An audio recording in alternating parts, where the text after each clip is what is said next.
เฮ็ดงานอย่างเกาะผู้จัดการ ไอ้เฮ็ดตำแหน่งใดผู้จัดการ ไอ้เฮ็ดตำแหน่งอย่างนะผู้จัดการ ไอ้เฮ็ดตำแหน่งอย่างนะผู้จัดการ ไอ้เฮ็ดตำแหน่งอย่างนะผู้จัดการ ไอ้เฮ็ดตำแหน่งอย่างแท้ก็ยังว่าผู้จัดการที่ท่านอย่างหลายเถื่อแท้เดี๋ยวนี้เฮ้อเอาก็เห็นไอ้เฮ็ดมาทุกตำแหน่งเลยกับสมือนี่เรียกมันหายากมันเลือกบอได้ต้องได้เฮ็ดทุกอันทุกแนว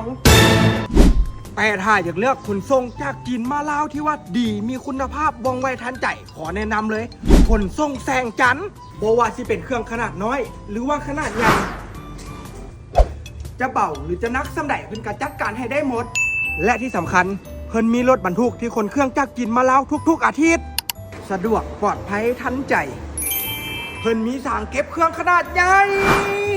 สำหรับใครที่สร้างเครื่องแล้วบ่สามารถมารับเองได้เพราะว่ามีจำนวนหลายเพิ่นก็มีบริการขนส่งถึงที่ค่าขนส่งรายตามระยะทางเด้อ